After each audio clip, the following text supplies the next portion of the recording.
नमस्कार दोस्तों, मैं राज पांडे। आप देख रहे हैं आरसीएन टुडे। आप सभी का आरसीएन न्यूज टुडे चैनल पर हार्दिक स्वागत है। इस चैनल के माध्यम से लगातार आपको ऑथेंटिक जानकारी दी जाती है। वही जानकारी दी जाती है जो पूर्णतः सही और सटीक होती है। जानकारी कलेक्ट करने के बाद आप तक जब कोई जानकारी पहुँचाई जाती है वह पूर्णतः सत्य होती है। समाचार पत्र में आपसे संबंधित कई खबरें छपी हुई हैं। कुछ जानकारी मेरे द्वारा कलेक्ट की गई है जो आप तक पहुँचा रहा हूँ। वीडियो को पूरा देखिएगा, स्किप मत करिएगा। चैनल को सब्सक्राइब करके बेल आइकन दबा के ऑल पर सेट करिएगा। पहली खबर के बारे में बात करने से पहले आप सभी के लिए एक महत्वपूर्ण सूचना। अगर आप किसी भी भर्ती परीक्षा की तैयारी कर रहे हैं, कम तैयारी में बेहतर सफलता चाहते हैं, यानी कि आपको 12-14 घंटे पढ़ने की आवश्यकता नहीं है। अगर आप 4 से 5 घंटे मेहनत से पढ़ दें तो आपको सरकारी नौकरी पाने से कोई नहीं रोक सकता है। होली हंगामा सेल लगा हुआ है, टेक्स्ट बुक के द्वारा लगाया गया है। और आपको बता दें, इस सेल का ऑफ़र 7 से 8 मार्च तक है। इस ऑफ़र का लाभ उठा के आप कम पैसे में 18 महीने तक बेहतर तैयारी कर सकते हैं। एक भर्ती परीक्षा, 2 भर्ती परीक्षा, 3 भर्ती परीक्षा का नहीं, पूरे 670 भर्ती परीक्षाओं का। बशर्ते आपको आरसीएन कूपन कोड का यूज करना पड़ेगा। आरसीएन कूपन कोड का यूज करके इसे परचेज करते हैं तो 269 रुपये में आपको 18 महीने 670 प्लस भर्ती परीक्षा की तैयारी करने का मौका मिलेगा। 21 लाख से ज़्यादा स्टूडेंट इसे परचेज कर चुके हैं। 2.5 लाख से ज़्यादा की सरकारी नौकरी लग चुकी है। 12 भाषा में आपको मॉक टेस्ट देखने को मिलेगा। अगर आप किसी भी भर्ती परीक्षा की तैयारी करते हैं, एसएससी, एमटीएस इत्यादि भर्ती परीक्षा की, राज्य स्तरीय भर्ती परीक्षा की, सेंट्रल की भर्ती परीक्षा की, तो आपको इसे परचेज कर लेना चाहिए। अभी जाइए इसे परचेज कर लें, नहीं तो सेल समाप्त हो जाएगा। ऑफ़र का लाभ आप नहीं ले पाएंगे। डिस्क्रिप्शन बॉक्स में लिंक दिया हूँ। पहली खबर के बारे में बात करेंगे। पहली खबर होलिका दहन को लेकर है। शहर में 5 बड़े शुभ योग में होलिका दहन होगा। कुछ समितियों ने सोमवार देर रात के एक शुभ योग में होलिका दहन कर दिया है। ज्योतिषाचार्य ने अलग अलग मत पर होलिका दहन के 2 दिन के मुहूर्त निकाले हैं। ज़्यादातर ज्योतिषाचार्यों ने यह स्पष्ट किया है कि होली 8 मार्च को ही खेली जाएगी। ज्योतिषाचार्य एस नागपाल और पंडित आनंद दुबे ने बताया कि होलिका दहन 7 मार्च को गुरु अपनी राशि मीन और शनि स्वराशि कुंभ में विराजमान है। वहीं शुक्र उच्च राशि मीन में स्थित है। वहीं इस दिन केदार हंस मालवीय योग बन रहा है। ऐसे में दुर्लभ योग में होलिका दहन उत्तम फलदायी साबित होगा। और यहाँ पर होलिका दहन के संबंध में जो जानकारी दी गई है आप देख सकते हैं।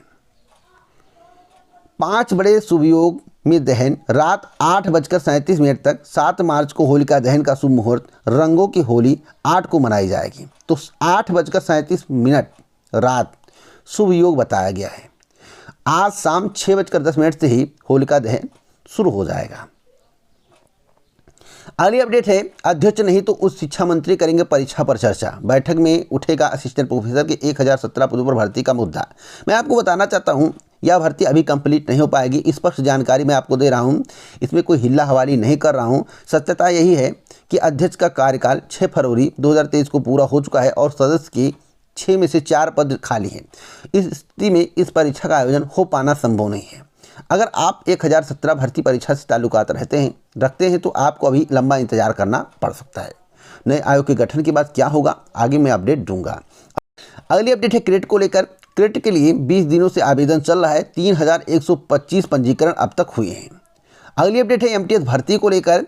एमटीएस भर्ती का अभिलेख सत्यापन पूरा, जल्द आएगा परिणाम। मल्टीटास्किंग स्टाफ और हवलदार 2021 भर्ती परीक्षा में सफल अभ्यर्थियों के अभिलेख सत्यापन की प्रक्रिया पूरी हो गई है। करीब 2 हफ्ते तक चले सत्यापन में 1971 अभ्यर्थी अनुपस्थित रहे। अब रिक्त पदों के सापेक्ष मेरिट बनेगी और इस महीने आखिरी तक या अप्रैल में अंतिम परिणाम जारी हो सकता है। तो दोस्तों आप सभी को बताना चाहता हूं, अप्रैल के प्रथम पखवाड़े में परिणाम जारी होने की संभावनाएं दिख रही हैं। अगली अपडेट है CHSL 2022 को लेकर। मैं आपको बताना चाहता हूं, 22 परीक्षा में बैठेंगे 9.30 लाख अभ्यर्थी और एक डाटा दिया गया है। इस डाटा को आप देख सकते हैं कहाँ कितने अभ्यर्थी हैं। तो आगरा में 48,448, अलीगढ़ में 16,293, आरा में 8,280, बरेली में 28,724, गोरखपुर में 48,145, झांसी में 19,674, कानपुर में सबसे ज़्यादा अभ्यर्थी हैं। कानपुर का आंकड़ा यहाँ पर दिया गया, आप लोग देख सकते हैं। और कानपुर से भी ज़्यादा आपको वाराणसी में देखने को मिलेंगे। तो डाटा इस प्रकार है, आपकी स्क्रीन पर चल रहा है। अगली अपडेट है कि 9 से 21 मार्च तक चलेगी कंबाइंड हायर सेकेंडरी लेवल परीक्षा 2022। कर्मचारी चयन आयोग की ओर से सोमवार को जारी कंबाइंड हायर सेकेंडरी लेवल परीक्षा 2022 की समय सारणी के मुताबिक उत्तर प्रदेश और बिहार के 17 शहरों में बने कुल 77 केंद्रों पर 4 शिफ्ट में परीक्षा आयोजित कराई जाएगी। पहली पाली की परीक्षा सुबह 9 बजे से शुरू होगी। प्रत्येक पाली की परीक्षा 1 घंटे तक होगी। अगली अपडेट है कि केंद्र के कई विभागों में 5369 पदों पर भर्ती होगी। आवेदन भी शुरू है। सिलेक्शन पोस्ट 11 के अंतर्गत होगी भर्ती। 27 मार्च तक होंगे आवेदन।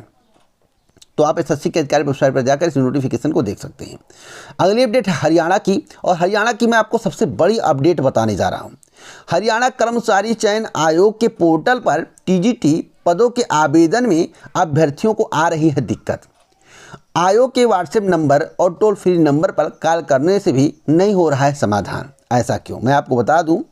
हरियाणा कर्मचारी चयन आयोग ने टीजीटी पदों के लिए आवेदन प्रक्रिया शुरू रखी है।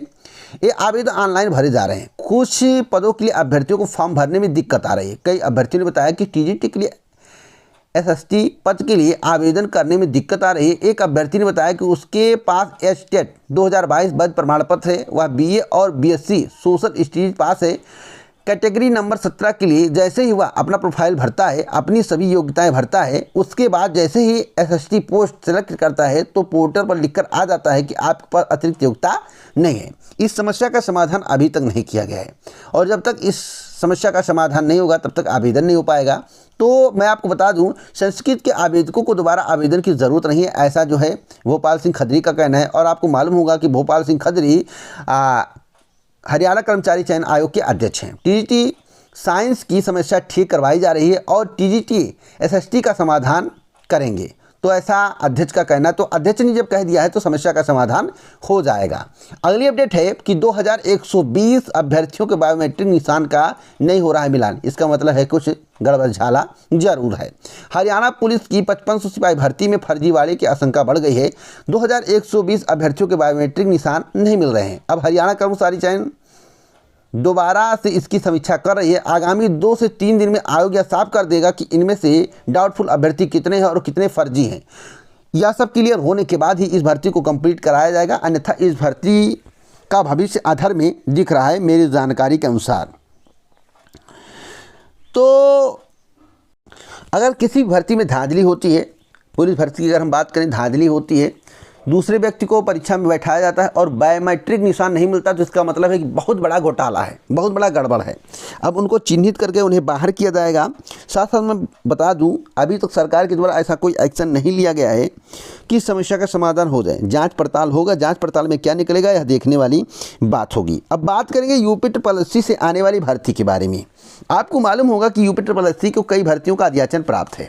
अगर हम पहली भर्ती की बात करें तो पहली भर्ती एग्रीकल्चर टेक्निकल असिस्टेंट है, दूसरी भर्ती वीडियो है, तीसरी भर्ती कैंप सुपरवाइजर है, जूनियर असिस्टेंट है, एसओ की भर्ती आपको देखने को मिल सकती है। तो बहुत सारी भर्तियां हैं। अब इन भर्तियों का विज्ञापन समय के अनुसार आना निश्चित है। जो मुझे जानकारी प्राप्त हुई कि अप्रैल से लेकर मई तक एक भर्ती का विज्ञापन अवश्य जारी कर दिया जाएगा। एजीटीए या वीडियो की वैकेंसी हो सकती है। कुछ लोग कैंप सुपरवाइजर की बात कर रहे हैं, लेकिन एक भर्ती आपको एग्रीकल्चर डिपार्टमेंट से देखने को मिलेगी। वैसे एजीटीए की ज़्यादा संभावना दिख रही है। अगर आप एजीटीए में आवेदन करना चाहते हैं तो आपका एग्रीकल्चर होना अनिवार्य है। हो सकता है कोई और क्वालिफिकेशन इसमें जोड़ दिया जाए, लेकिन मैं आपको बताना चाहता हूं, अगर आप एग्रीकल्चर हैं और आपके एग्रीकल्चर टेक्निकल असिस्टेंट में कम भी नंबर हैं तो आपका सिलेक्शन होना मुख्य परीक्षा के लिए तय है। बाकी आगे आप किस तरह से प्रदर्शन करते हैं यह देखने वाली बात होगी। पदों की संख्या 2800 से लेकर 3000 हो सकती है या इससे अधिक भी हो सकती है। वैसे पहले बताया जाता था 3500 पद, लेकिन पद इतने हों इसकी संभावना नहीं है। केवल बताया जाता है कि अनुमानित था, और जो अध्याचन प्राप्त हुआ है उसमें पद इंक्रीज भी हो सकते हैं, डिस्क्रीज भी हो सकते हैं। तो एजीटीए की तैयारी करते रहिए, वीडियो की तैयारी करते रहिए, कैंप सुपरवाइजर की तैयारी करते रहिए। उसके बाद जूनियर असिस्टेंट और एसओ की भर्ती देखने को मिलेगी। अब हम बात करेंगे यूपी SSSC के माध्यम से पीटी 2023 का नोटिफिकेशन कब जारी किया जाएगा। दोस्तों, मुझे जो जानकारी प्राप्त हुई है उसी जानकारी के आधार पर मैं आपको बता रहा हूँ। यूपी SSSC के माध्यम से पीटी नोटिफिकेशन पर कार्य जून माह से जुलाई अगस्त जुलाई के लास्ट से शुरू किया जाएगा। सितंबर माह तक नोटिफिकेशन निकालने की तैयारी चल रही है। सितंबर माह तक नोटिफिकेशन निकालने की तैयारी चल रही है। परीक्षा आपकी दिसंबर टू जनवरी माह में कंडक्ट कराई जा सकती है। वैसे दिसंबर में परीक्षा होने के प्रबल चांस हैं। आगे कोई अपडेट मिलता है तो इस चैनल के माध्यम से आपको अवश्य दिया जाएगा। पूरा वीडियो सुनने के लिए आपका इस चैनल की तरफ से दिल से धन्यवाद। जय हिंद, जय भारत दोस्तों, नमस्कार।